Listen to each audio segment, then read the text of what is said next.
Biblio-Fools. Welcome to Biblio-Fools, human and non-human biologics. We're getting abducted today.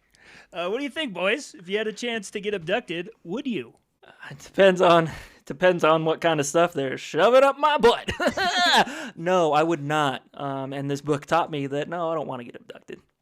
That was, of course, the notorious KPD, Kyle Porter Dunshee. What about you, McKylan?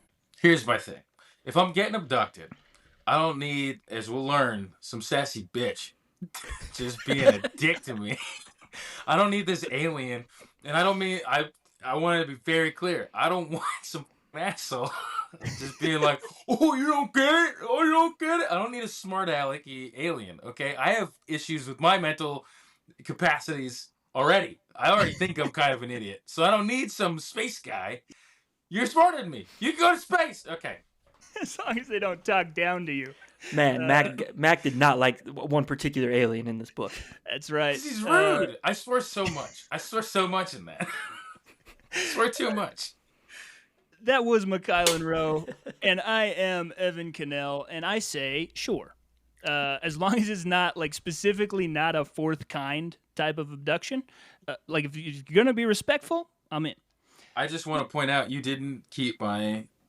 You gave us names in the script, and Kyle got the notorious KPD. I got the Immaculate Constellation. You didn't say mine. Oh, shit. I've got my first draft. I just want to make sure that everybody knows the Immaculate Constellation himself, McKylan Rowe. That's who I am. That's correct. Man, I really fucked that up. All right, You didn't. It was beautiful. All right, well, for those of you new to the show, we're going to spoil a book for you today, as we do every week, because this is a show where we read books so you don't have to. That is the service we provide. You are welcome. Today's book is Captured. It has an exclamation point, so you got to say it. Captured! Captured! Captured! Shock jocks! On 102.5. Captured! The Betty and Barney Hill UFO Experience by Stanton T. Friedman and Kathleen Marden. This book chronicles the story of Betty and Barney Hill, a married couple who caught sight of a strange flying object while driving in New Hampshire. Allegedly, the craft got closer and closer until it incapacitated their car and took them aboard. This is the origin of every alien abduction stereotype, and to this day, one of the most compelling pieces of evidence supporting the existence of flying saucers and extraterrestrials. McKylan, this was a you book. Why this one? Well, so here we go. I picked it because I thought this would be super fun. I was like, ooh, fun. This is going to be a silly little alien book. Woo! I was wrong. You were wrong. How wrong were you? Tell them exactly how wrong you were. I was so wrong that we had to redo the podcast because we got too sad on the first one. It was very sad. It was depressing as hell. And we're going to try not to do that, but no promises here on Captured. Yeah, 90275. We're going to have a caller calling in to get tickles to Nickelback. Tickles to Nickelback's going to come to your house and tickle you. Hell yeah. Look at this photograph. I'm excited for the Tickles to Nickelback merch that we now get to sell. Tickles to Nickelback. Mac is absolutely correct. We did. This is a second take because the first one was a bummer. So we're gonna try not to get sad today and focus on the fun parts of this story. Here's something more. We had to do Imminent 3 times, and that's our shittiest one. Okay, you didn't have to bring that up. We had to do it 3 times. One of the times I forgot to record. I thought that's a fine episode. Fine episode. We didn't enjoy that book, and it was a tough book to start up. Aliens are hard to talk about, apparently. It's tough. It's really tough, but we're gonna do it. We do have a lot of alien books, I'm realizing. Yeah. It's 3. It's not a lot, but it's Your 3. thing is aliens. Kyle's thing is trees. My thing is, I don't know. What is it? I think we should do a few more books about trees, then we'll be good. How many more books are there about trees? Are we going to... One point. All right, we're totally off track. Would you consider Paradise Lost... Sorry. Is Paradise Lost a tree? Was Paradise Lost about a tree? Isn't that depends. that's Dante's, right? No, it's Milton. Oh, Paradise Lost. Oh, I haven't read It's a that deep book. cut. It's a deep cut. If you read that one, you like the Bible, you like poetry, and you like trees, here on 102.5 FM. That's the last time I'll do that, I swear. No. Anyways, hey, Evan, you want to bring us into Capture? The book takes place in the remote, wooded landscape of New Hampshire's White Mountains during the night of September 19th and into the early morning of the 20th, 1961. We meet Betty Hill, a social worker known for her intelligence and compassion, and her husband, Barney Hill, a diligent postal worker, World War II veteran, and civil rights activist.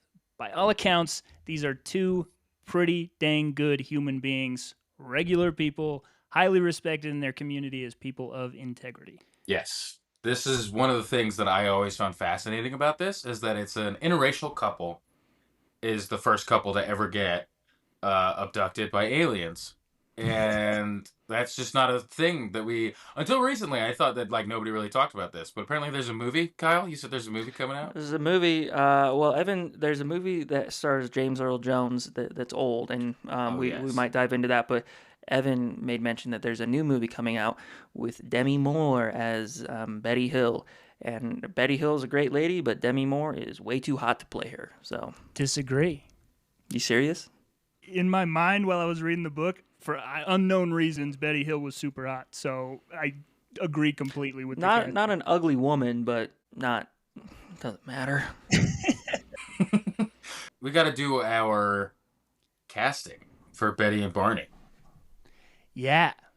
Well, it's tricky because they just announced. They just announced the casting, and they Demi did Moore Coleman Domingo and Demi Moore. Yep. I don't love it. I agree. I would not do Coleman Domingo, as talented as he is, or Demi Moore. I would do someone like, honestly, I'd do probably like maybe a Tracy Morgan. And then, Kristen Wiig. Tracy Morgan and Kristen Wiig, the funniest alien abduction story. I got abducted by aliens? Uh-oh. I got abducted by aliens. I can't Miss really do Lemon. Tracy Morgan. Yeah, I can't either. But I was thinking Brian Tyree Henry from Atlanta. That's much better. That's so much better. For Benny. And then for, what's her name? Betty.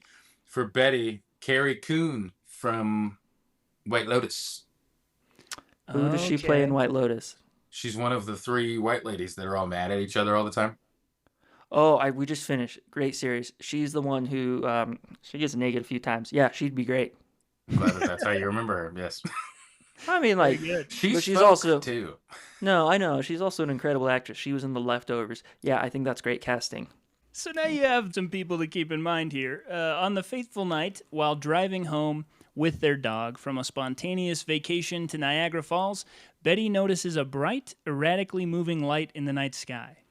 Initially, they're skeptical, but they become increasingly alarmed as the craft gets closer, eventually swooping down to hover above the road, revealing itself as a large, silent, disc-shaped object with multicolored lights and windows, through which humanoid figures can be seen watching them, instilling a deep sense of fear and awe. Not wonder, it's fear.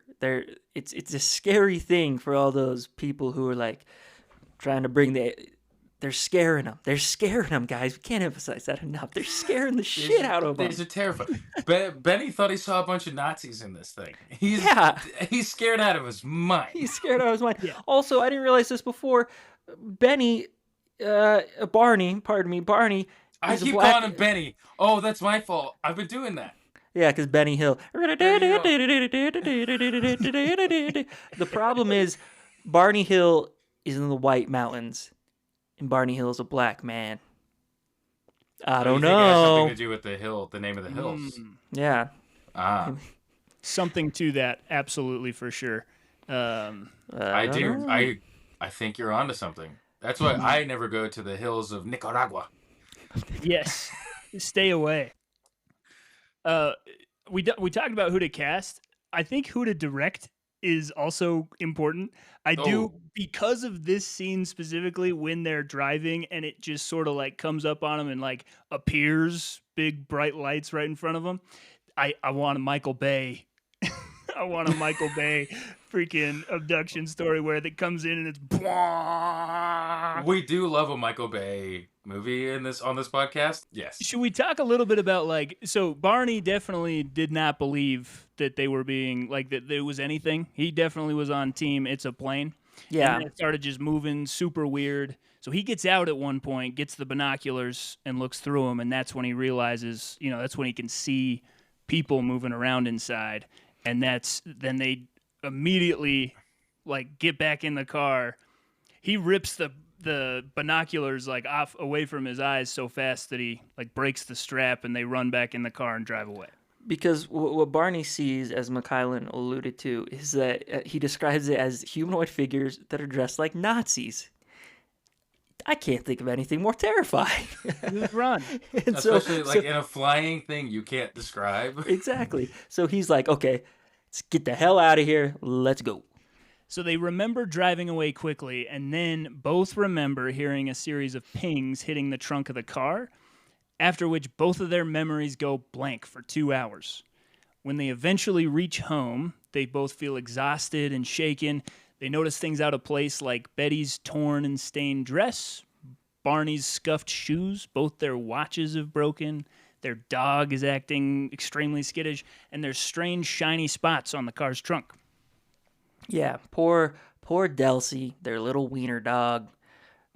The real victim in all this is their stupid dog that was in the car with them. I think that Barney and the dog have a lot in common.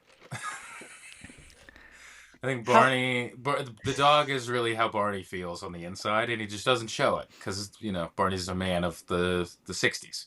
Boys, we said we weren't going to get sad. Kyle got me sad. It is sad. Best. We're not sad. No, it's it's not funny. It could be funny. It's not funny. And that's where we're at. We have a tough time because this is when this whole story is really sad. It's two very sweet people being tormented is how I would sum up the book. But yeah, let's try to make it exciting. We're gonna make it as fun as we can, but I can't stress enough to the listeners how much not fun this book is. Continue, yes, Evan, go ahead. Good luck. I mean, let's assume for a second that it's true.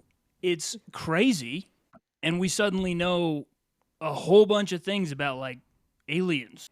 Like God's not real. Why would you say that? That's one of the rules of aliens. If we find out aliens are real, God's not real. That's not true, because your concept of God is so tiny that you think that there can't be aliens. How dare you? Oh man, I was so bitchy. I hate that I said that. In the weeks that follow, Betty is plagued by vivid, recurring nightmares involving being taken aboard a spacecraft and subjected to strange medical procedures, while Barney suffers from anxiety, insomnia, and physical sickness, including the development of ulcers. So, desperate for answers and relief, the couple consults Dr. Benjamin Simon, a respected Boston psychiatrist who uses hypnosis to help them recover their suppressed memories in a controlled therapeutic environment. So this is where, during all this is when we start to find out about, the details of their experience. And if you're reading the book, this is where the book plays like a broken record for, I would argue, 100 pages. It doesn't stop just going, which, I don't know. I don't know what I would want from a book like this. But it just keeps telling you about the experience. So by the time you get to this section of the book, you've heard about the experience 2 to 3 times. And then they start the hypnosis, and you get to see Rashomon style from another perspective the experience again. But it's all these 2 sweet old people, and one of them hates doing all of this. Barney's not on board at all, but fortunately for them, their psychiatrist is, he's a pretty straight-laced guy, and he's not pushing this alien narrative at all. If anything, he's trying to steer them away from it, and he's a very respected hypnosist. Oh my gosh, I'm so dumb. He's a very respected psychologist, hypnotist. There we go. And And so he's, you know, while hypnosis is not great and very looked down upon in the psychiatric community now, at the time it was a bit more legitimate, and this was probably the most legitimate guy doing it. And so he's trying to help them, but he's not pushing any narrative on them. Yeah. The book goes out of its way to like get you on board with hypnosis, and it's like, it's not like the other stuff. It's not like the stuff that's bad. This is the good. It is bad. It's bad, but it's being done by a good guy. Yeah, stop trying to make me like hypnosis. Stop trying to make me do hypnosis, therapist. Leave me alone. Have you done it? No, because I tell them no every time. They offer? Yeah, man, they offer. What do you mean they offer? I thought hypnosis was like, they were like, stop doing that. I mean, it depends. I've been to some who are like, oh, I can hypnotize you. I'm like, nah, stay back, demon. You know, no, I don't need that. I don't need that in my life right now. Because it's not. Yeah, it's a bad science now, and I don't want to shit on it, but I do want to shit on it. It's not great. Shit on it. Yeah, we can shit on hypnosis. If all the hypnotists out there are mad at us, that actually sounds scary. Yeah, I don't want that. Yeah, in the middle of that, I realized that would actually be terrifying. I respect your opinion. I don't want it happening to me. Yeah. Yep. There we go. That is exactly where we're at.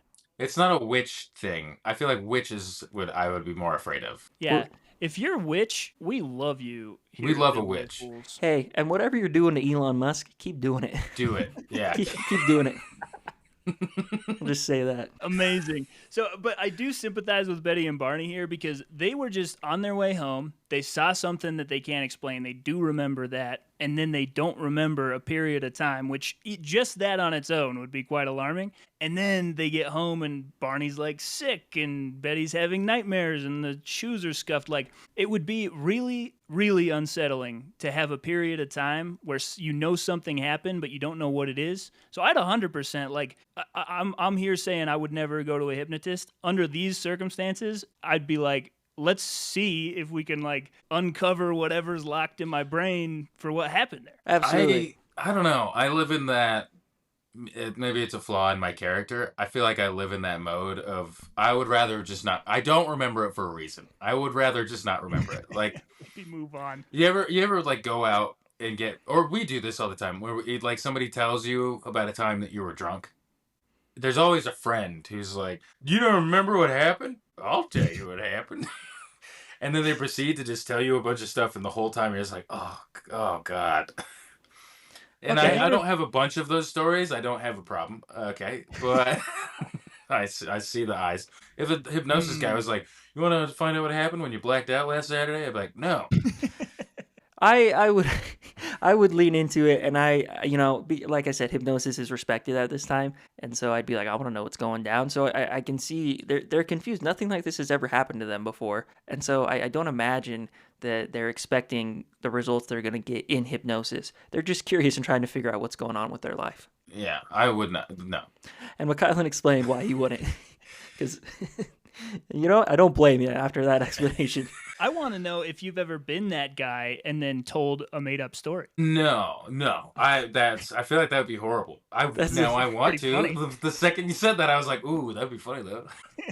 You read an alternate history for somebody's blackout? He's like, oh, did I black out last night? Yeah, and we kissed, and like it was really good. So like, oh man, I don't know if we should revisit it again, but you really liked it.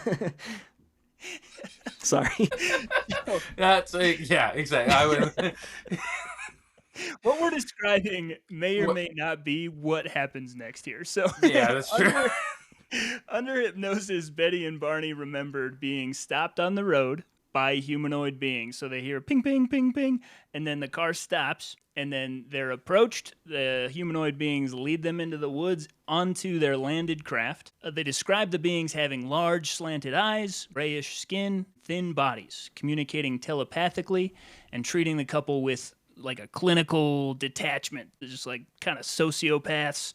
The Hills recount undergoing detailed physical examinations, including collection of skin and hair samples. Betty gets like stabbed with a giant needle for a pregnancy test. Barney, there's some butt stuff that happens, and they get a sperm sample. He remembers feeling like a sperm sample had been collected, but not sure how. Because he's like, oh man, I feel awesome. Why though? And he's like, but I also feel like really guilty for some reason. Like, I don't know what's going on. Yeah, they definitely did something to Barney's genitals, and they were just poking and prodding him all over the place. It sounded so very unpleasant. I would say, I keep wanting to call him Benny. Barney got the short end of this stick, or the long end, and it's awful. He seems to, at every step of this book, Barney they're like, he's such a sweet, fun, delightful guy. Anyways, it's horrible. He was tortured. They shoved stuff up his butt. Like, he was such a sweet man. He was a civil rights activist, and then he got stuff shoved up his butt, and then he died. Like, it's just so... he just has the worst experience, and it's so awful. Yes, yeah, 100%. So Betty, though, is like talking to the aliens. They're not talking to Barney. They're just poking and prodding him. Just slapping him around like a slab of beef. Man hunk of beef. No, Barney doesn't remember as much. For some reason, Betty remembers it quite well. And she's like, they put a big needle in my belly button to take a pregnancy test. And they were confused because Barney's teeth were falling out because Barney had dentures. And I'm like, so they were dumb. I don't know. I feel like aliens should know what dentures are. Like, you know how to come to this planet, but you don't know that people can have fake teeth. Ugh. And they're not like, oh no, this is weird. His teeth came out. They're like, holy shit, what? Why does his teeth do that? Like they were startled. I honestly though, if I didn't know what dentures were and I like ran into, it feels like little kids where you like run into your grandma and she's like, oh, whoops, and she was about to put them in and like drops them and you're just like, what are those? It is kind of spooky. Like that would scare the crap out of me. Now, if that happened to me now, that would scare me. It was still scary. I like to imagine that it was this alien's first time on the job. They finally let him do the examination and he rips out the teeth. He's like, oh, what'd I do? And just like freaked out. And then his boss is standing there just like... He's like, damn it, Zorlob. You dumbass.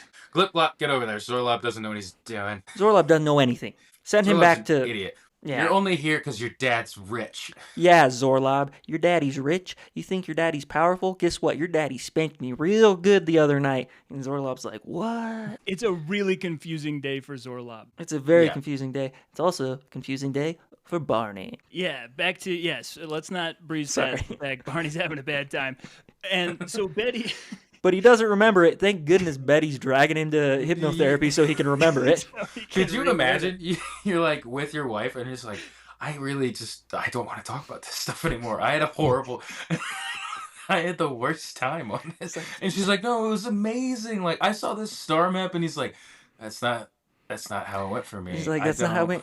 You don't get it, Betty. They did something to my genitals, and I don't know what. For Barney, it's pure horror. Betty gets like a tour of the UFO, and there's this one alien that she calls the leader, and he's like an asshole. He's like not great. So this is what Mac was talking about at the beginning of the episode. Mac, what's the leader like? So the leader is so sassy with her. So she's like, where are you guys from? And he shows her a picture, and he's like, do you know what this is? And she's like, no. And he's like, oh, okay.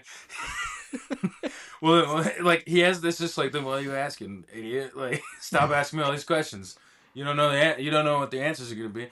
And then she's like, can I keep that? And he's like, oh, yeah, you can keep it. And like hands it to her. And then some guy's like, no, you can't have it. And he's like, oh, whoops, I guess you can't have it. It's douchey manager at an Applebee's. That's how he feels. He has that same... It's Ryan Reynolds from Waiting. It's just the worst person. Kind of like Michael Scott energy, I feel like. Yeah, but at least Michael Scott's trying to be funny. He is not trying to be funny. He just is loving that she's not getting stuff. Yeah, he's just the universe's bitchiest alien is the one that's, and he's like, you don't know what this is, you stupid bitch. You don't know it. And she's like, I don't know what any of this is. He's like, how do you not know? He's just so mean. Yeah, just this sweet older lady just up in a spaceship for the first time. And she's like, oh, you don't get it? Yeah. Nerd. So he pulls up a little star map, and she goes, "Oh, is this a map? Like, where are we?" And he goes, "Why would I tell? Why would you even ask where you are if you don't know anything about where you are right now?" Yeah, do you understand how to read maps? Didn't think so, dork. Flicks her on the nose. You don't know where I am. He's like, "Did you know that stars are just wishes from sweet little children? I bet you didn't know that, you dumb bitch." Yeah. So she's like, "Okay, well," but she does memorize the star map. and then later reproduces it from memory. And years later, an amateur astronomer named Marjorie Fish, like, I'm trying to breeze past the word amateur, make it sound a little bit like she's amateur. That's the thing. All right, this is a woman with a telescope named Marjorie Fish analyzes the sketch of the map that Betty drew and discovers that it matches the Zeta Reticuli star system, which is a pair of sun-like stars 39 light years from Earth, lending an extraordinary layer of plausibility to the story and fueling speculation about the origin of the aliens. Yeah. So there is some evidence here, and if you want to call bullshit on Betty's map, there's like a real argument. But a lot of people who try to discredit them also don't have like a very good argument either, and they dive into that. So the people trying to discredit them are not that smart either. So it kind of leaves you, it's like, maybe this really happened. How would Betty, social worker, know all these things about the stars? It's really actually very interesting, and makes it a lot more, like you said, plausible. It's an interesting thing of, if you get abducted by aliens, you enter this world of assholes. And the aliens are assholes, and then you finish with them, and then there's assholes who are like, the star maps are real. It's like, what's your real job? And it's like, I work at the post office, but on my free time, I'm an astronomer. And she's a lady with a telescope and way too much confidence. And I like, Barney knows this, and it's just a tragedy of this really sweet man just constantly getting yelled at by just little nerdy assholes who are just like, I think it really happened. I really do. It's, imagine for a second, if you will. I'm going to take you guys on a journey. Please.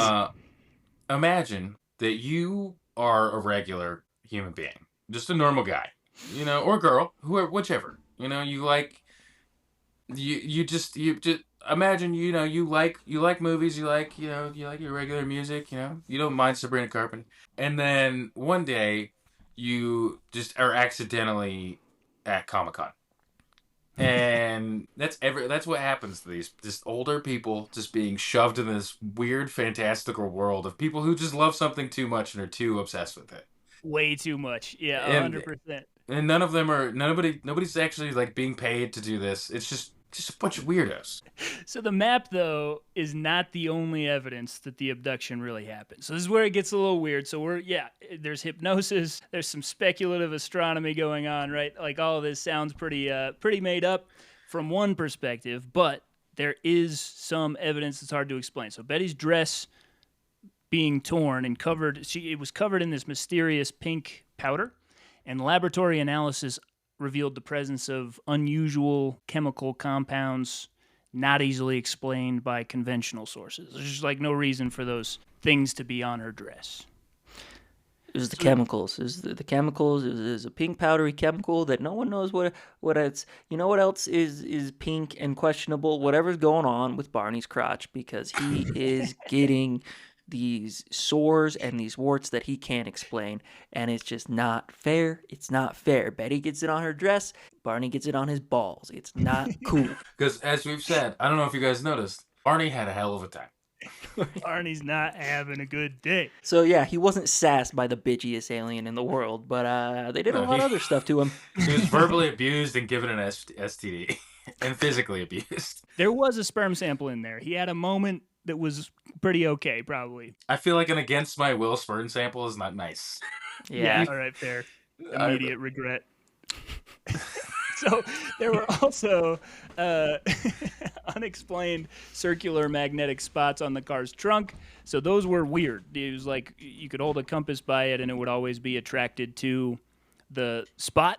This was the most boring part of the book, though. I don't care that you put a compass on a car and it spins around. Like, that seems like a Chris Angel mind freak trick. No one cares. Well, it's also in the book. Like, what's happening? Well, it's interesting. It is cool. It is cool and interesting. The issue is we hear about it at random times. Like this weird, like, Clippy that just likes to show up and is just like, hey, did you forget that there's spots on the back of the car? And the magnets, it's magnetized. Okay, bye. Okay. Oh, hey, I don't know. Were you enjoying the book? There's magnets under the car. You start learning more, and then out of nowhere, Oh, hey, I'm back again. Did you know that if you put a compass over me, it's not gonna point north now, is it? Oh, hey, all right, I see ya. Clippy's from Minnesota, by the way. I just that Real he polite. feels that because it's not aggressively mean, it's just annoying. It's just Annoying. there. We're doing the best that we can with this book. It's probably obvious. We're gonna get to reviews later. Like, it's just so boring. On top of all this, it's like so. Yeah. And some background for the listeners. This is written by a scientist, and also Betty Hill's niece. Yeah. So definitely like from the frame of we're going to lay out the best, most compelling argument possible that this is all real.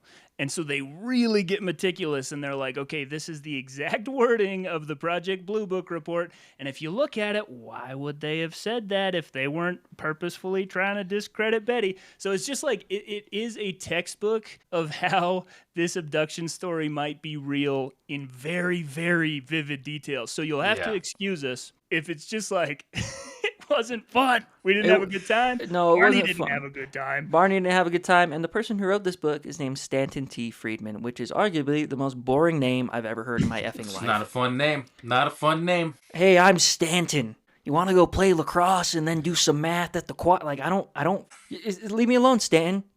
And despite so the fact that we even know about this is another like bummer part of the story because they did bless their hearts try to keep this story private. Details of their experience were, however, leaked to the press, resulting in widespread media attention, intense public interest. The couple becomes reluctant celebrities, so facing both support and skepticism from the public, the scientific community, the burgeoning field of ufologists. Their case is investigated by Air Force's Project Blue Book, civilian UFO organizations, journalists, cementing its status as the first truly widely publicized and seriously investigated alien abduction case. Again, you kept telling your wife one day, hey, I don't want to talk about it. And next thing you know, there's a bunch of dorks. And I don't mean this as like a jockey guy being rude about nerds. I mean dorks. Like these guys, but like dorks. When you picture it, think of the word dork. Spell it out in your head. Look up just look up and spell out dork in your head. That's who's the person that you picture. That's who's at their front door. And this guy is a civil rights activist who like works for the post office and is a great, just a good dude. And he's just got these dorks. But it's just so, it just would suck so bad. You're like worried about like, I want everybody to have equal rights. And somebody's like, but what about that time you went into the sky? He's like, I don't want to talk about this anymore, please. No, and they only told close friends and family because they were trying to figure out what the hell happened. Like they were simply trying to figure out what happened that night, what's going on, and then it gets leaked. And as McKylan put, like, then they're being harassed. They're being harassed by skeptics, people who are be like, you're liars, and they're like, I don't care, I don't want people to know this. And then people who are like, tell us more, and they just they can't leave them alone. leave these poor old people alone. That's the other sad thing is like on one side you got dorks, and then on the other side you got these military guys who are like, so you didn't see anything, really? You didn't see anything at all. Yeah. You're lying. You're a liar. And it's like, I just want to take a nap. Barney's like, why can't we? Like, I just want equal rights. Like, he's like, it was a confusing drive home, and now I wish this hadn't happened. 1 hour of our life is missing, or like a couple of hours of our life go missing. One bad drive, and now these guys at work are calling me a liar, and these dorks won't. These dorks keep telling me they believe me, and I'm just trying to deliver some mail and go home. They're like, Barney, what was Zeta Reticuli? Like, tell us all about Zeta Reticuli. He's like, how about you take your mail and get the hell out of here? Jeez. Yes, the book does illustrate, and like we said, very like highly motivated to lay out this particular narrative, but illustrates the coordinated campaign by prominent skeptics and government officials to discredit the Hills. So Mac was talking about like the military guys, and so adding insult to injury, this is a part that's true, right? So like we can speculate about the dorkiness of ufologists and like, you know, the conversations that they were having on a day-to-day basis. This part though really did happen. The government sent representatives from Project Blue Book to interview them, and then they published a paper that was like, yeah, they just mistook Jupiter for like a UFO.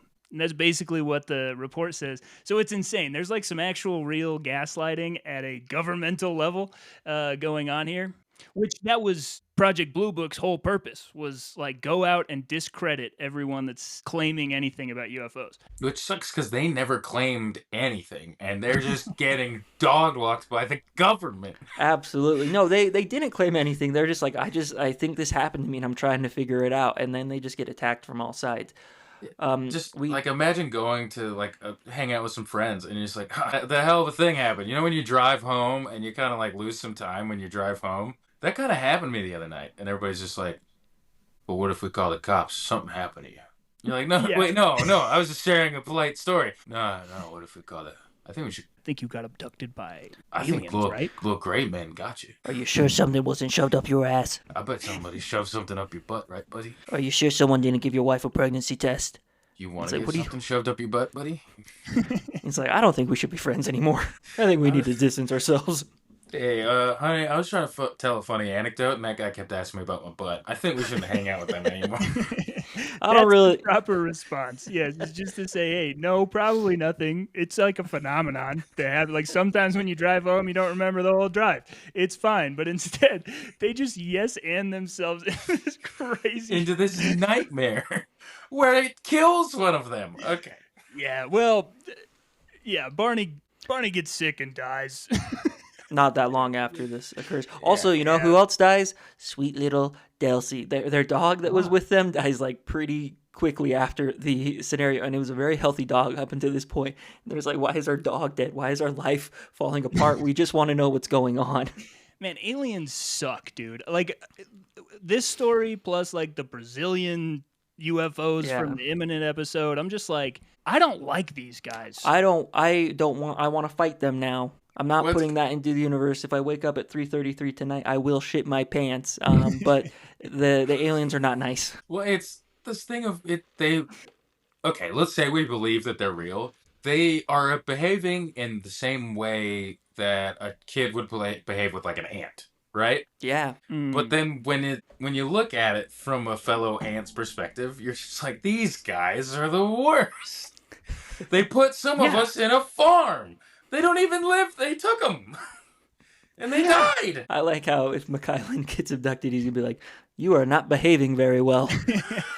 You're behaving very badly. You guys are not being good hosts to me, nor my wife. I was that not gentleman offered was rude to my wife, and that gentleman put something up my butt. I didn't like either of them. I didn't appreciate it. No, listen, I didn't appreciate the way you shoved something up my butt, sir. No, you didn't ask. And he was very rude to her. She just wanted to see that. Good day. Good day, gentlemen. I hope you have a good day. My name is Barnard Hill. People call me Barney for short. Man, he got British. I'm not opposed to You got British. You were doing an impression of yourself, and you made it British. I was trying to be proper. In my head, it was just a proper voice. We will be leaving now, sirs. Yes. Excuse me and good night. Take me down to my car. I said take me down to my car. And then you get one of those trashy British people that's like, oi, bruv, what you doing down in the car? Oi, can you let me off with the boot? Oh, look at you little. You got like little magnetic things all over my boot. Oh, well, he put something right up where I go to the loo. Wow. Absolutely not. Dude, you got a little Tom Hardy living inside of you. That was incredible. You got a little Tom Hardy inside you. It's like Venom, but it's a little white guy from England that I turn into. All right. So the Hill's unwavering consistency, reluctance to seek publicity, and the corroborative nature of their hypnosis sessions. They were hypnotized separately, but their accounts agree with each other. That's another thing that sort of lends credence. It's like, okay, well, you can disagree that this happened, but you have to sort of prove why all of that happened, right? So the story does close, urging readers to grapple with the profound implications of the Hill's experience. If their account is true, it represents the first credible documentation of human contact with advanced non-human biologics. That's as our good friend David Grush likes to call them. The book leaves us with the haunting question, are we truly alone, or have we been visited by beings from light years away whose motives and nature remain to this day a mystery? Not a very comforting book. No. for a lot of reasons. Something I want to jump to is you can listen to their hypnosis sessions. I don't know how, just like everything else in their life, it became public, which doesn't seem fair. And you can listen to how horrified Barney is. I didn't listen to Betty, but Barney is just like, it's true terror he's experiencing while going through these hypnosis sessions, and it makes you wonder. It's like, what is going on? And there's a lot of speculation, but like this book really makes you wonder, like, did this actually happen? And I know that they're trying to make you think about it, but man, they make some pretty compelling arguments. That's what I thought. Yeah. Yeah. I'm getting to a place right now because we did Imminent twice and we did this one twice where we've been talking about aliens and all the pieces, I swear, just clicked into place this time around. I'm like, aliens are dicks. That's what this whole thing is. Like, in Brazil, they chase you around and suck your blood. In New Hampshire, they like just sort of emotionally tease you and poke you and prod you and then kind of like let you go home and be like, you are not going to remember this. Which, by the way, the leader definitely tells them, she's like, so are we going to remember this? He's like, no. Why would we let you remember this? Poor, sweet, naive Betty is... You are going to wonder a lot of things, though. She's just like, oh, what's this? What's this? And he's just mean to her at every turn. Will I remember this experience? No, you won't, you stupid. He's so mean to her. Yeah. So, and then you got from a certain like vantage point, people talk about aliens being all benevolent and stuff, and they're like, oh, well, look, they like turned off the nuclear silos one time. Like, they're just saving us from ourselves. But it's like on the other side of the world, they were turning on the nuclear silos. Yeah. I think they're here to play around, just like fuck with us, and it's working. Like McKylan said, like the ants, they just see us as less than. It's like that creepy kid in Chronicles says. He's like, the lion does not concern himself with the gazelle. And then he goes on and like tries to kill a bunch of people. And that's how it feels, the aliens. They are lions and we are gazelles. Yeah, they're just a higher look at what we do to animals on our planet. We're just animals to them, it feels like. I'm gonna answer and ask a question. I'm going to ask a question, I'm going to answer it myself, and then it's also for you guys to chime in. So part of me is like, this happened. They're just like these curious beings who they don't care about us actually. They're just like studying, which is terrifying and like scary in its own right. But then there's the flip side of that, which is like, it didn't happen, and these people went through something awful and have created this story about it. And this book just leaves you sitting parked right in the middle of both of those things. And it sucks, and I don't recommend it. So what do you guys think? Just like, what are your thoughts on like, did it happen? Did it not happen? What's the fallout for you? I don't think it happened, and maybe I'm saying that to make myself feel better. I think there's too much going on, and like psychology and the human brain is an insane thing, and I'm not discounting aliens. But who knows what could have happened? I don't think it happened exactly as they played it out. And maybe I'm just jaded because this story has been told millions of times ever since. So I don't know. It's hard to say. I'm pretty square in the middle on this one. Yeah.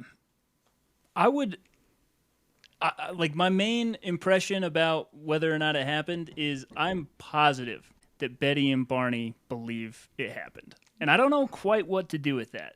I think that they're two people that, if you look at their lives beforehand, like, don't have a reason to lie about this. It didn't bring good things into their life. It made their life like more complicated, but they like were very consistent. The separate hypnosis thing, I'm just like, if aliens didn't abduct them, then there's some other thing going on where two people can believe something happened, like, very powerfully.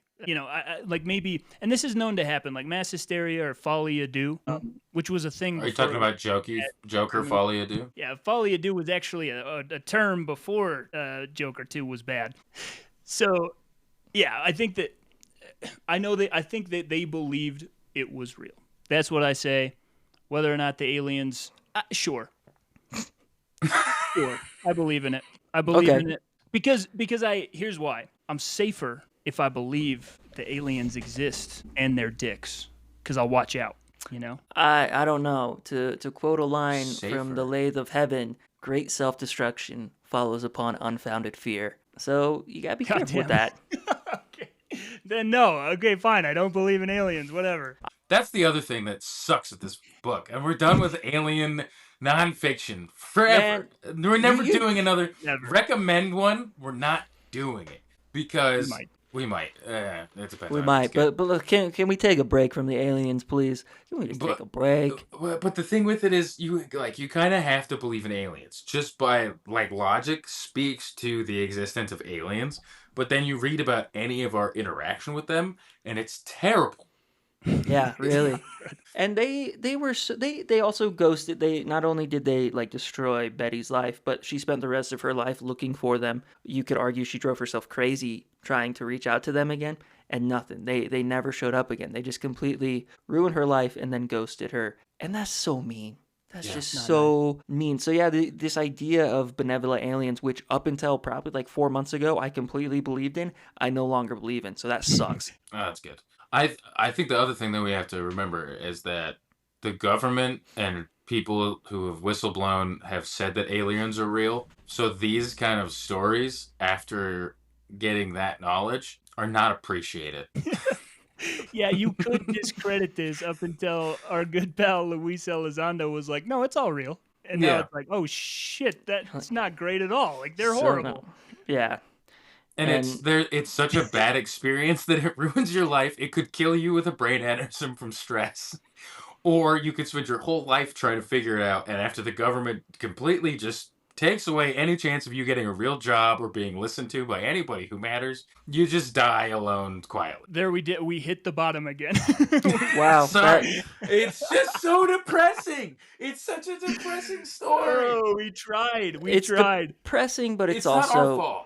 It's fascinating. Here's one way to look at it. If this is them making it up, wow, the human brain is incredible. Even if they're not intentionally making it up, the human brain is amazing and can do incredible things. If it is aliens, yeah, they're kind of a-holes, but they're not consistent, and so that's good because lightning doesn't strike twice. They never came back for them. I'm sure a lot of abductees would agree. They've been like, no, I've been abducted twice. Wasn't the case for them.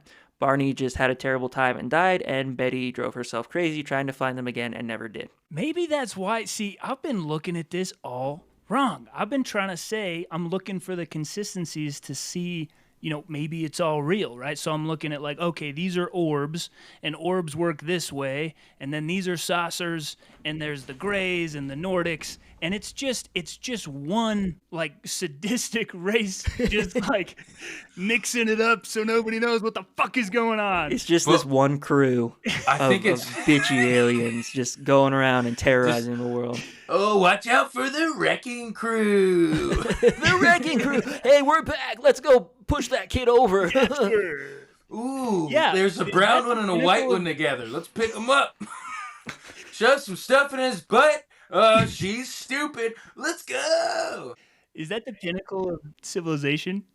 When you take to the stars, it's because you're an asshole. Is that? Look at the people on Earth that want to go to freaking Mars. All right, that's true. Assholes. You don't think they would find people and be like, hey, let's take them and shove something up their butt. I have an idea. Maybe we can take them and show them Dogecoin, and then I can touch their butt. Yeah, those are the kind of people that are trying to go to space. Oh my gosh, we figured it out.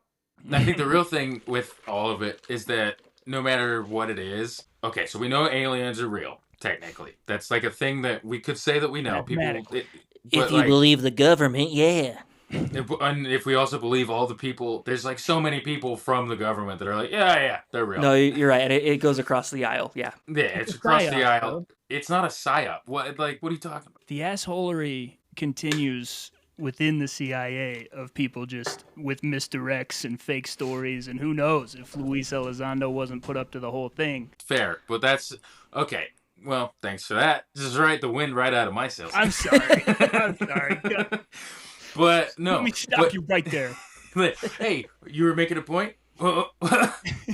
No, but what if the thing with the aliens is that when you see it and when you experience this thing, it's so incomprehensible that either A, you dip into sociopathy because it breaks something in you, or B, you lose your mind because it's just you can't And you, like, if you're properly prepared and it's like you're not going to know what this is and it's weird and like you get government training on it before you like interact with them or whatever the private companies that own all this stuff, maybe that helps. But I think if you're just out in the wild and you experience it, it breaks your brain, literally. Yeah. That's fair, and it seems like that could be the argument for these people who had no knowledge. Like, they don't have the alien knowledge we have. They didn't grow up with E.T. and all these movies. It just happened to them, and so of course it broke their brain potentially because they're just like, what is happening? Wait, what? Yeah. Like, just imagine if you saw an iPhone when, like, in the 1800s, you would literally shit your pants and die immediately. I shit my pants every time I look at my iPhone. No, but you're like, that's a good point. They didn't know what was going on. Yeah, they're just confused. Yeah. I don't know. This book sucks. Somebody showed Kyle an iPhone. We gotta wrap it up. Oh, we gotta wrap it up. Alrighty, boys. So I've got a new idea, which is dangerous, but you guys continue to let me have them. I want to do more than just a 1 to 10 scale on the books because I feel like a number doesn't really tell you anything. I want the book in one word. That way, when people go back and look at it, they can see our 3 words and have a pretty good idea what they're in for. So, book in one word. I'll start. I was bored. Disheartening. Oof. Okay, there we go. That's the 3 words. People will have a better idea what they're in for. Last question here. Read it yourself or leave on the shelf? Leave this bitch on the shelf, man. Don't even go in that store. Whatever store there's a shelf that this book is on, don't go in there. Not because it's not interesting. It is boring, but man, it's so sad. It's so sad. And if you want to get even more sad, look it up on YouTube. Listen to Barney's terror with your own ear holes. My gosh. Read about the, like, Google it. Don't read this book. Wikipedia is where you should learn about this story. This is the worst way I find this to be. I knew about this story, and this is the worst way to get this information. We've got 3. We've got unanimous. Leave it on the shelf for this book. Thank you anyways, though, for tuning in, for listening, joining us on Captured. Captured! The Betty and Barney Hill UFO experience. Let this episode and this book be a lesson that, sometimes you don't want to read these books. We're doing you a favor. We read books that suck, so you just know you don't need to read them. And that's one of these. There's going to be more of them. We do want to hear from you, the listeners. We've been getting a lot of fan mail, and we do read every letter, including one from Kyle's brother, Chad. He said he's in love with me, and he always has been. And I got to say, feeling conflicted. Don't. Evan might leave his whole family for my brother, and that's conflicting.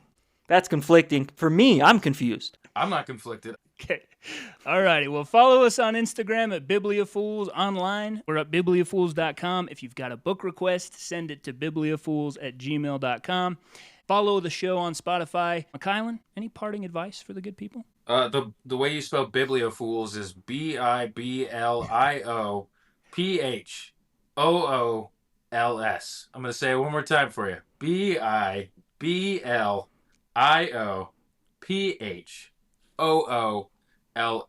That is just so you know how to spell any of that. And also, hey, listen, these people put a lot of hard work into this book, and we respect them, and we respect all the writers of all the books. We do. Thank you for writing. Thanks for the turn. You made a bad thing, but thanks for doing it. And we'll see you next week.